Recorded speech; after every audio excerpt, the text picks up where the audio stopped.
This is Japanese Lunchtime Rush! ドアが閉まります。ご注意ください。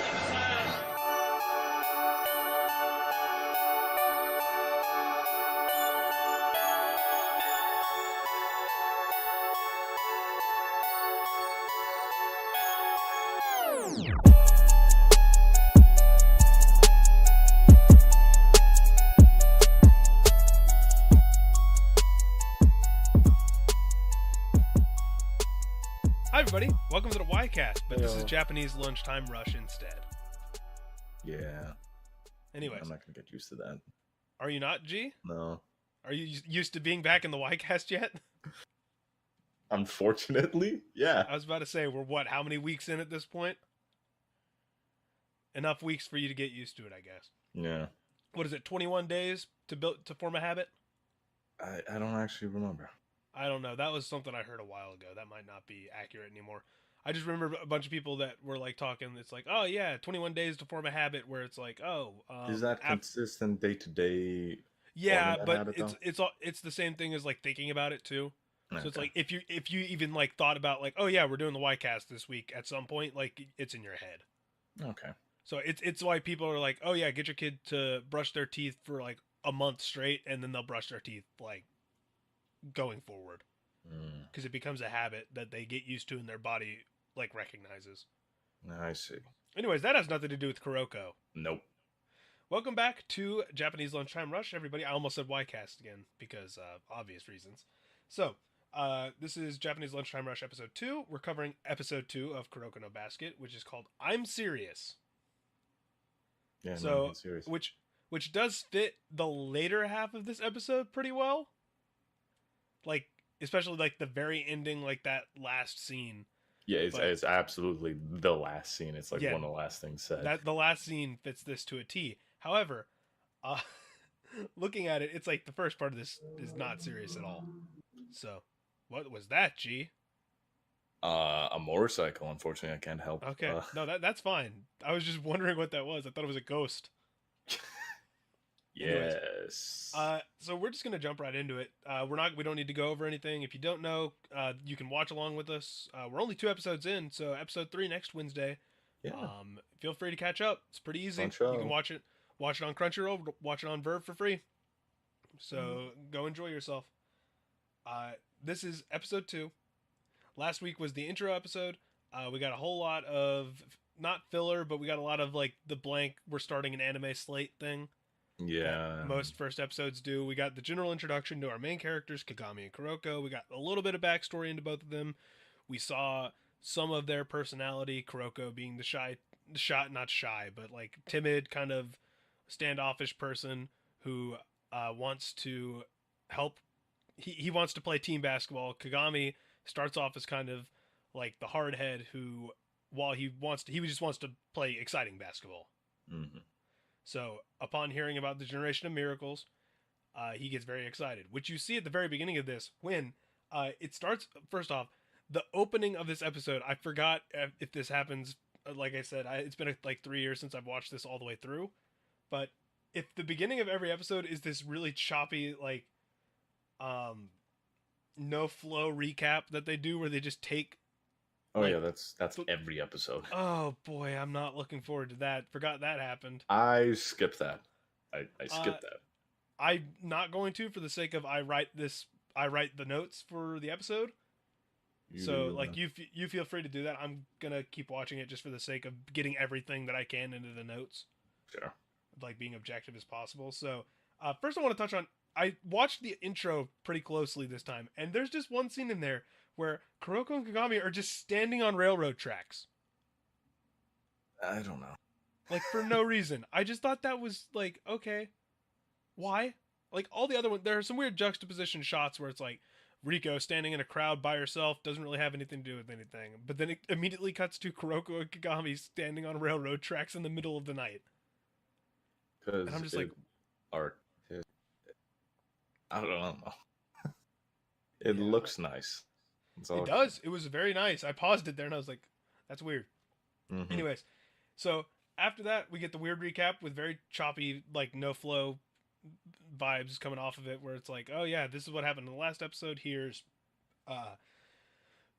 Kuroko and Kagami's talk early in the episode, and then Riko discovering who Kuroko was, and blah blah blah. A little bit of basketball, not a lot. Kagami saying you have to make the shot even after Kuroko just threw it up. Mm-hmm. And then it's followed by another flashback while Kagami does shoot around to the very last scene of last episode, where they're talking about the Generation of Miracles and becoming the number one team and like duo in Japan. Yeah, you get a little bit of a snippet of Kagami's personality a bit, because he shows he's extremely excited about people that he's told he can't even beat.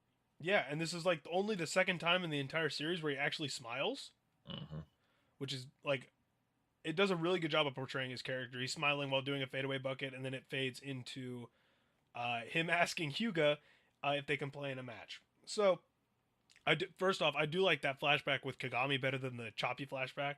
It actually had some weight behind it.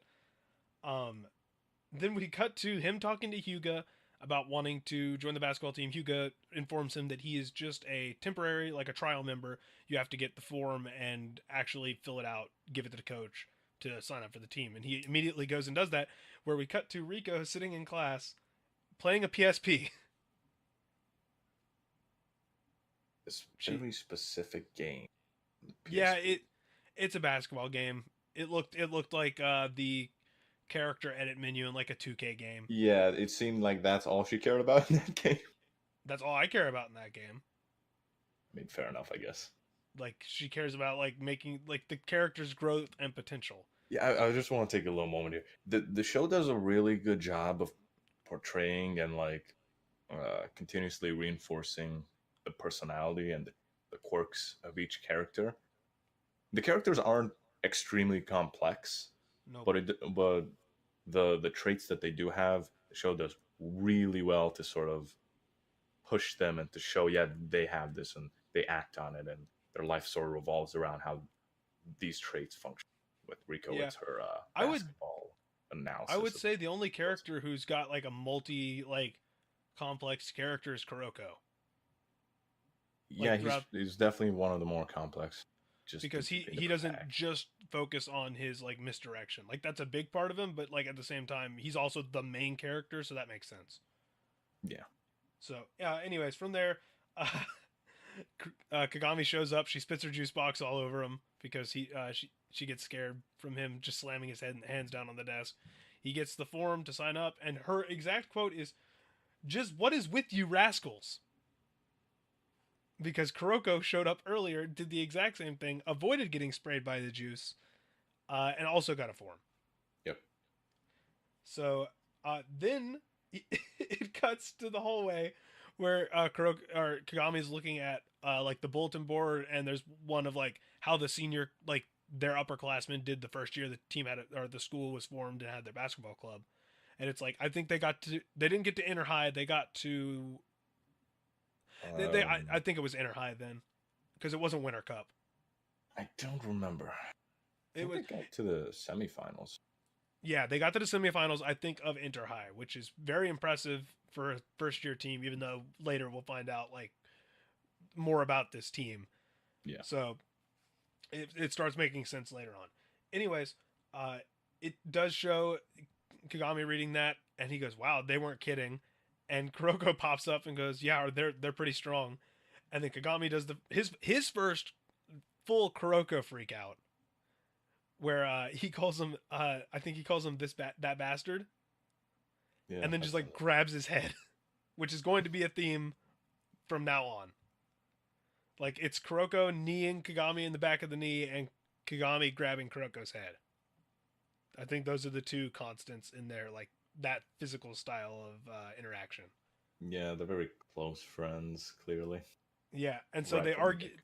Yeah, they talk for a bit. Kagami like contemplates like what Kuroko's about, like just like as a whole, and then he's about to ask him about like why he didn't go to a school with another member of the Generation of Miracles, since like he was strong enough to go there. Why didn't he pick a stronger school?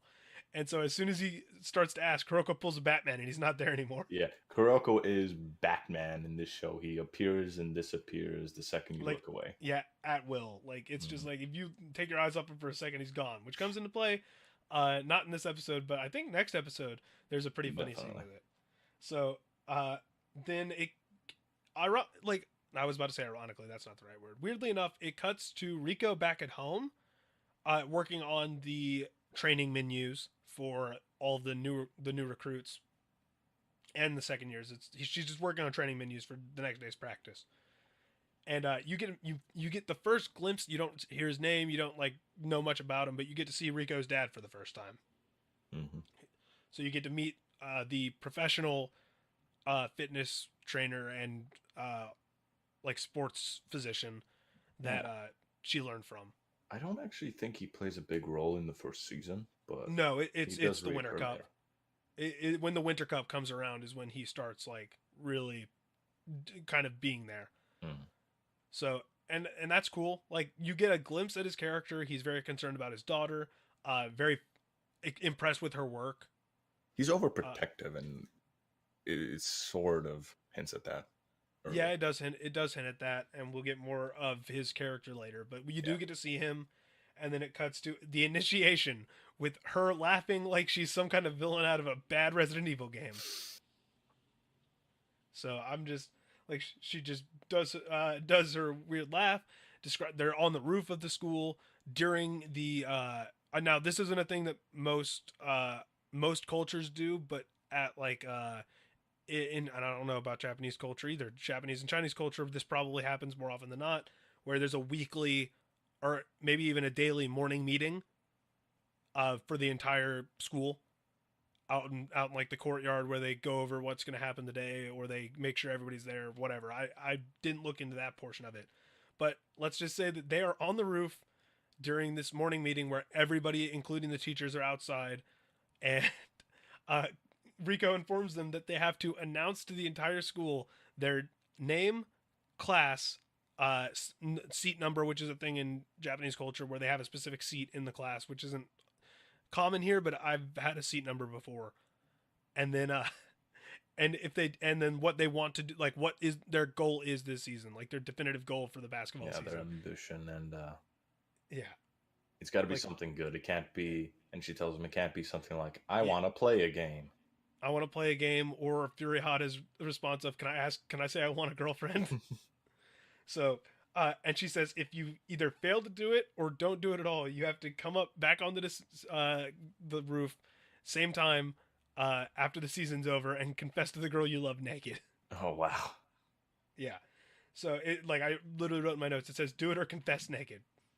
So, and then Kagami, of course, does his typical thing of, and we'll talk about the stupid physics of what he did later, but he gets up, he goes over there, and he declares to the entire school everything, just really loud, obnoxiously, of course, because it's Kagami, and says he's going to defeat the Generation of Miracles, which is followed by my favorite of the bunch, which is Kawahara goes up there and just gives his life story of basketball. Yeah, he goes on a monologue. Yeah, and it doesn't show it like all the way through. It shows like I was a very sickly kid, but that all started to change in kindergarten, and then it starts taking on like that romantic quality of music that you're used to in most animes. Yeah, and then it starts cutting to future portions because it's so long. Yeah, and it's like, and the background changes to that like yellow with sparkles, whatever, like flowery background, and it's like it's like dynamic angles of his face while he's like reminiscing, and then Riko just knocks him in the head with like a pamphlet, and I think she kicks him down, doesn't she? Yeah, she does something where it's just like she just cancels out in the middle of one of his sentences after he gets to like when he's about to graduate high school or something. Yeah. And then she's like, okay, next. And then Fukuda comes up and goes, he just want okay, so this plays into Izuki again and his bad jokes, where Izuki made a pun to Fukuda about helping the upperclassmen. Fukuda took it as literal, and so he joined the basketball team just to help the upperclassmen. Once again, the joke makes no sense in English at all. Not. And even Izuki goes, I guess he took my joke literally, and then Koganai just goes, or he just didn't understand it. So, which is going to be a running theme. Yeah. Furuhata gets up there, and even though Riko said, and don't do anything about a girlfriend, he goes, the girl he likes said that if he becomes the best at something, she will go out with him. So he wants to become the number one, either number one basketball team or number one basketball player. I don't remember. I think player. Yeah, and so and Rico just goes, I guess, like just accepts it like barely. Yeah. And then Kuroko goes, excuse me, and goes, I'm not very good at speaking loudly. Can I use this? Pulls out megaphone. And then in the most bland voice ever, Rico just raises like her eyebrows up and goes, "Where did you get that?" And so Kuroko takes that as a yes I can, goes to use it, like turns it on, you hear the little crackle of the speaker, and then the principal breaks down the door and goes, "You idiot basketball club," and starts ranting at them. Yeah. So Kuroko really is bad, man. He just has like every gadget he needs somehow Yeah. on him. No. We're gonna get to like that kind of stuff when we meet when we a little bit later when we Mr. Greenhair. Mr. Green Hair. All right. Yeah. So after that was over, it cuts to them getting like chewed out by the principal or whatever. Kuroko and Kagami, of course, just don't care, while everybody else is looking like they're being admonished, like they are. Mm-hmm. So it then cuts to Kagami going to the Mahi Burger. That's what it's called, right? Yeah, it's the off-brand McDonald's. Yeah, it's McDonald's, but I'm pretty sure it's called Mahi Burger in this. Yeah. Buying that huge plate of burgers, which God, if he eats that every day, he's gonna die. Mm. He's got like at least 20 burgers on that tray. Jeez. Like even when he's burning off as many calories as I'm sure he does, like that's not good. He's got to he got to eat better, man. He's gonna die of like his arteries are just gonna be clogged. But he sits down. Arteries with grease, man. That's how it works. Yep. And then it's the exact same animation from the first episode where he sits down, is about to take a bite of his burger. Kuroko's there. They get into a conversation about why Kuroko didn't go play with another member of the Generation of Miracles. Kuroko's response to Kagami's question about it is, back in middle school, they only had one rule, and that was win.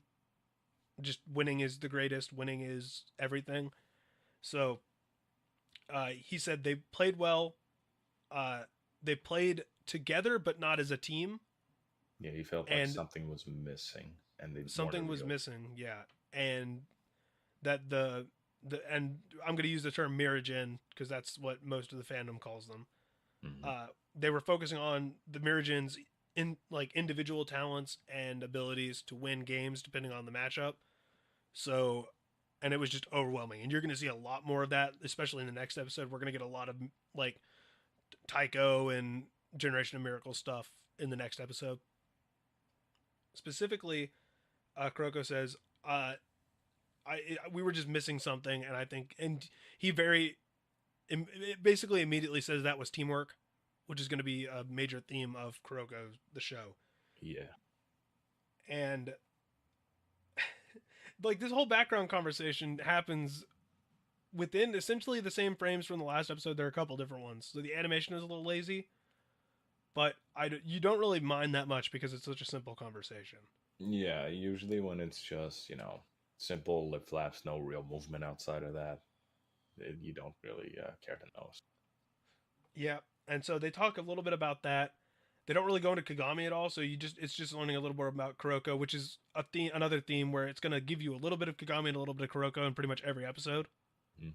Where we learn a little bit more about Kagami early on, we learn more about Kuroko now. You definitely learn more about Kuroko in this episode because as you skip to the next scene where so they're in the locker room, they find a magazine, just random magazine in their locker room that they didn't see like weeks prior, I guess, like, or however long that's been sitting there.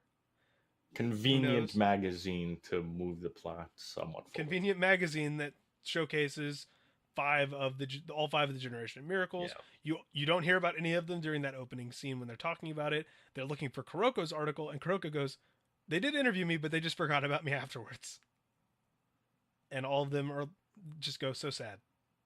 Yeah, that's a kind of a running joke with him that'll stick, where even outside of basketball, even when he should be noticed, he really isn't. Yep. And then I can't remember which player it was. I think it was one of the as of yet unnamed upperclassmen runs in and says, "Hey, we're having a practice match. Coach is on her way. Hyuga or Koganai asks, "Oh, really? Against who?" And he goes, "Oh, I don't know. I didn't get any information about that, but she was skipping." And then Hyuga just panics. She goes, and I wrote this in my notes: Coach skipping equals tough opponent. Yeah. Because it shows her very creepily skipping down the hallway and everybody looking at her like the devil and like the devil's here. Mm-hmm. She has a bit of a sadistic streak. Yes, she does. Yeah. So coach skipping equals tough opponent. And then it doesn't cut. It cuts to the outside of the school where you see this dude. You see like a shot from feet to like mid back of a dude in a suit standing out front. You see the bottom half of his face in the next scene, or in the next cut, where it's just blonde hair with an earring in one ear, and he's like, so this is Siren, blah blah blah. Walks through. All the girls are like, wow, he's so hot. Is that the model or whatever? And walks in, and it's like you can very clearly tell who this character is, even though you don't know who it is yet. It cuts to Siren practicing, where Kagami blows past Izuki, who's widely known as, at this point, probably the best defender on the team. Blows past Izuki, which is weird that he'd be guarding Kagami, even though the height difference is pretty big. Yeah, whatever. So you think Matobi would be on him, but whatever. Who knows what the drill was or whatever. So he blows past him, does this really cool spin move into a dunk, and everybody's like, wow, maybe he could beat the Generation of Miracles, and blah, blah, blah. And Kuroko's even like, man, maybe I underestimated Kagami a little bit. And then there's just girls everywhere. Literally a flood of women into the gym. I question how many of them exist in this school. I question how many of them look the exact same. There's that issue as well. They're using shadow clones to get more autographs. Yeah, so there's just a bunch of girls lining up either in the rafters, which most schools don't have that secondary, like, upper level, but that's cool. And then some of them are just piling through the door with like different pieces of paper and stuff to get signed because the model is there, and most of them don't recognize him, but Rico does and goes, "Why is he here?" And they find out a little bit earlier that they're going to be playing against Kaijo and their member of the Generation of Miracles, Kise Ryota. Yeah, Kaijo's nationally ranked team is one of the best. Yeah, they play in the Inter-High literally every year. Mm-hmm. So, and she says he's a model, and I think it was Furihata goes, "Man, basketball and a model? Like, this guy's crazy." And it's like, yeah, he is. But then Kise kind of says, "Hey, can you wait like 5 minutes?" I don't know if he said that to the girls or the team. I think the girls. So which that would not work well. Hey guys, can you wait? I need to sign all these. Yeah, no, I'm talking about for the girls. The girls would riot. Yeah, I know. Like, there's too many of them. They can flood the basketball team. They'll fight. Kagami can only take down so many. I was gonna question why Kagami would fight them, but of course he would. Yeah, sure. So then it cuts to Kise just standing there without the girls there now, and he walks up and he essentially he and Kuroko, before the girls leave, have like the little like head nod of, "Hey, it's good to see you again. Yeah, good to see you too." Mm-hmm. And that establishes that they know each other. It's pretty obvious at this point. Yeah, and then Ryota tries to establish that they're really good friends. Yeah, and then Kuroko goes, "Not better than anybody else." Like on their team or whatever. Yeah. And Kise he does the generic anime where he's fake crying or whatever. Yeah. Although I don't think he's fake crying because that's just his character. In this, Kise is the weirdest of the Generation of Miracles, like emotion wise. I think it's just sort of like, because he's definitely like as he says later, he is the one who started playing the latest. Mm-hmm. He's definitely the weakest at that time, and they play into that later. Yeah. Of the 5, and he is the least affected by what happens to the school. I'm trying not to spoil like what actually happened. Right. So he is the least affected by. He's the most like Kuroko out of everybody. Like he is the first. Let's just say he's the furthest from what Kuroko wants to stop. Yeah, he's the furthest detached from Taiko's mentality. Yeah. So it does put him closer to Kuroko on the scale. It's still not there, but and then immediately he goes, "Yeah, I was the worst out out of the other 4, they bullied me and Kuroko for it, and Kuroko just goes, that never happened to me. Yeah, I never got bullied. And Kise just goes, oh, and does the crying thing again. Yeah. So it was just me? Yeah, and then while this reunion's going on, a basketball comes flying out of nowhere. Kise catches it. Kagami essentially just challenges him to one-on-one, but we don't get the hilarious pronunciation of one-on-one. No. Can I get just a pause here? Who challenges a person to a one-on-one by throwing a basketball at their face first? Kagami. That's pretty much it.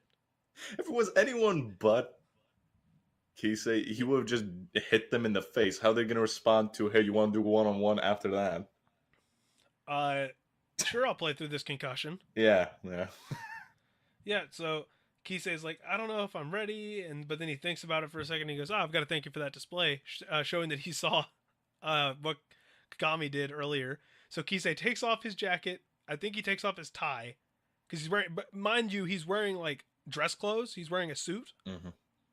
So Kise rolls up his sleeves and is going to play Kagami in one-on-one in a suit, and then immediately blows by him and pulls off the exact same move he pulled off on Izuki earlier. Yep. And it even does this. It even does before the actual shot goes in, Riko's perspective, you see the exact same move, but with Izuki underlaid over Kagami, or overlaid in black and white and partially transparent animation over Kagami's character in this scene, and then Kagami's character overlaid with, or Kise's character overlaid with the past Kagami doing the same move. So you get to see how exact it is. Yeah, you see. There are very few movements missed in the copy. I do like the little detail where, while Kise's doing it at the exact same pace, in the exact same way as Kagami, Kagami is ahead of where Izuki was in terms of playing defense. He was slightly faster. I like that. And that's shown as Kagami almost blocks the shot. He gets his hand on it, but then gets dunked on, which I put in the script as Kise's copy, dunked on Kagami in slacks without warming up. Yep. So Kagami, get wrecked. So after that, Kise is very disappointed. Kagami's kind of like, wow, I just got dunked on. Yeah, and everybody else is like, oh, snap. Yeah, he makes it out to he might be stronger and quicker than him. Which, the bar set by Kagami is supposed to be fairly high relative to the rest of the team, at least. Yeah, oh yeah. And then I can't remember who it was. One of the other members of Siren says, "Wow, so that's the generation of miracles, Kuroko. Are all your teammates, ex-teammates, this strong?" And he goes, "No, they're they've gotten way stronger in the past couple months since I've not been around them." Yeah, I like how Kuroko 5 minutes ago said, "Wow, I might have underestimated Kagami," and then immediately turns around to, "Oh, I might have underestimated them." It's like, oh well, that about evens out, I guess. It's like the power scale just upped again. Yeah. It's like, oh, I underestimated Kagami. He goes up a couple notches. Then it's like, oh, I underestimated the guys I didn't underestimate before. They're up a couple notches. So we're back at stage 1. And then Kise's a little disappointed in the display, and he essentially just goes over to the team and asks if they'll let Kuroko transfer to Kaijo. So he wants to play basketball with Kuroko again. He says, "Kuroko, this team isn't good enough for you. You've got talent. Let's play basketball together again." And then Kuroko just says, "I'm gonna have to say no. Yeah, I'm gonna have to respectfully decline. I made a promise to Kagami that we'll beat we're all gonna beat the generation of miracles." And he goes, Kise is a little taken aback and goes, "Wait, but wasn't winning everything to you?" And he goes, "My mindset's changed since then." He goes, "You're not one to joke like this." And Kuroko literally just goes, "I still have no sense of humor." And it's like, oh, that makes a lot of sense for his character. No sense of humor. And then Kagami's like, "I was going to say that, blah, blah, blah, blah, blah." And then we get to essentially it's like showing their clashing ideals this early on, where it's like, oh, Kuroko, despite winning that much at Taiko, he's after something else. And Kise still wants to win. So, which, I mean, everybody wants to win in basketball, but that's beside the point. There goes your chair. I'm aware it's going to break at some point. It's okay. I'm sure. don't worry about it. And then the one thing I wanted to mention as we end the episode with like a kind of a 3-pronged standoff with Kuroko on the right, Kise in the middle, and Kagami on the left, where they're having it's kind of a standoff. That's pretty odd timing just to ask for Kuroko to join the team at this point. It is, and I'd like to reiterate this: do not take this show seriously. Personally, just from my own experience of, actually, this show helped me get into basketball more. I used to watch only my city's basketball team whenever it was on the local channels, and that was it. And I didn't really follow basketball outside of that, so I barely knew anything. This show made me want to go like, okay, I kind of want to just check out basketball more. And then I checked out basketball. I'm not gonna lie, I feel like I would have enjoyed this show a little less if I knew how basketball properly worked beforehand. Yeah, probably, because I'm the opposite. I've been into basketball my entire life, so when I watched this show, I was like, I think it's an amazing show, like really fun, but it is very, like, it is very anime. Oh yeah, no, like one of my friends who loves Haikyuu is like, that show's like the bare minimum of a sports anime. Like it's a lot more sports than anime. Whereas this is more anime than sports. Oh yeah. Both of them are great. I love both the shows, but this show, and you don't need to know anything about basketball to know that some of the shit that happens in this show is straight up impossible. Yep, that's accurate. Yeah. But the reason I say it's odd timing, it's because, like, sure, you pulled off a move on essentially the team's best player, and we know that Kise thinks of himself as Kuroko's best friend, which we find out later isn't true. Even close. And yeah, and it's like, oh yeah, Kise wants to relive the good old days. He knows Kuroko's a good basketball player. He compliments Kise pretty well, which again we'll find out later on. So looking at it in that light makes a lot of sense. However, the first time you show up to the school, you pull off one move and you ask your friend to transfer schools to play with you, which even I'm pretty sure he gets called out for this later in the show because it's against the rules set by the Generation of Miracles. Yeah. If memory serves, for like season 3, but that's way down the line. So, but yeah, like just the timing of the like asking, you would think that maybe he'd ask after his team beat Kuroko's team. No, man, this is less a high school basketball anime in terms of how they handle it, more like a standard shonen warriors fighting anime. Yeah. It's like, oh, you're in this faction. Screw the rules. Join my faction. Yeah, sure. I just it just didn't sit right with me. No, yeah, I agree. Again, there's a lot of this. If you think about it too much, you're not gonna enjoy it. So turn off your brain. Speaking of thinking about it too much, we'll get into stupid physics. We can get into stupid physics. So there wasn't a lot this time, but I'm gonna let G handle this. I've talked a lot. Okay. So there's really only one thing that we agreed was there wasn't a lot of basketball in this. No, so there was very little stupid physics, and the little basketball that did show was honestly perfectly reasonable.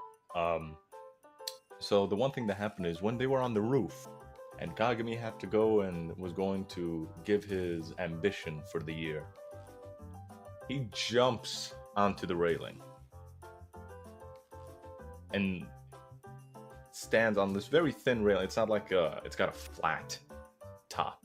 It's a circular railing.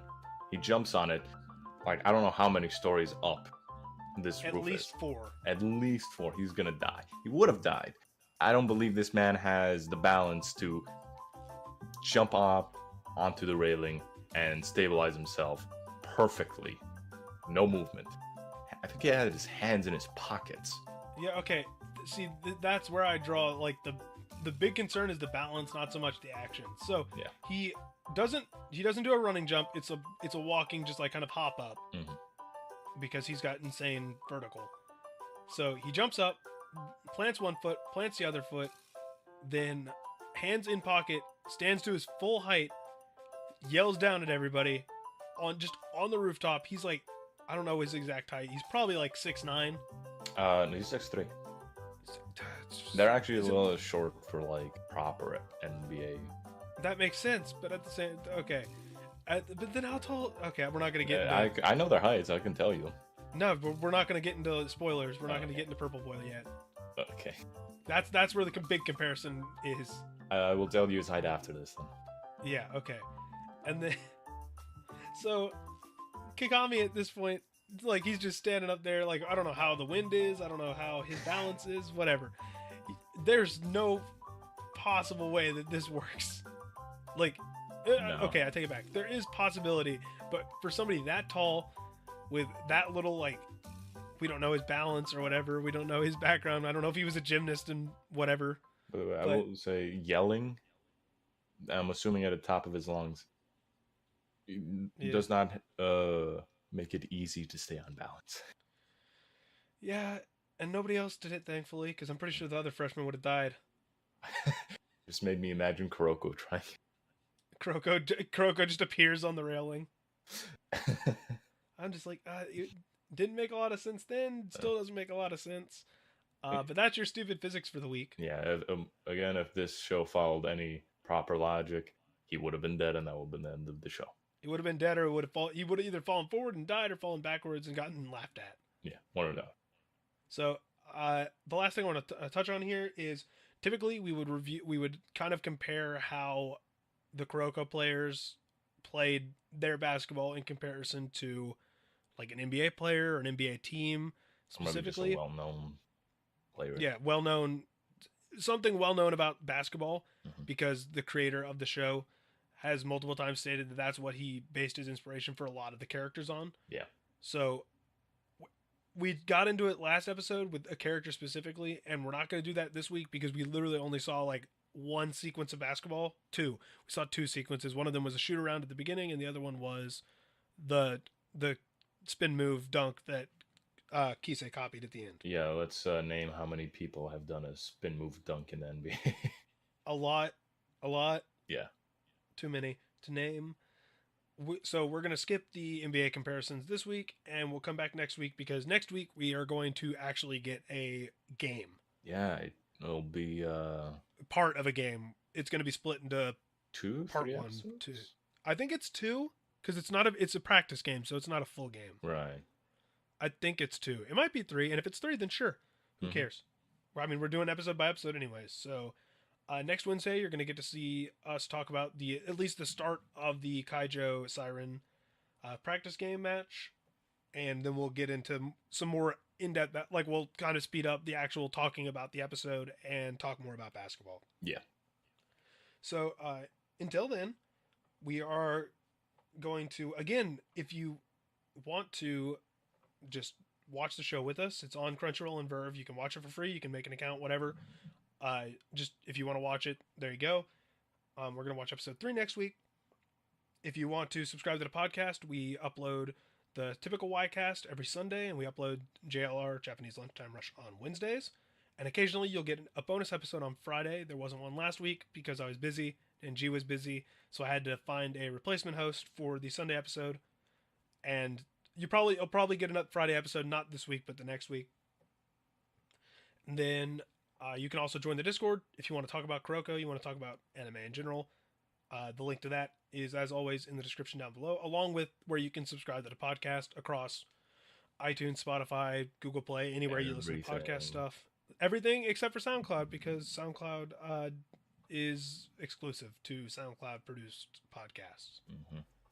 So, there you go. I hope you enjoyed this week's episode, and we will talk to you next week. Adios.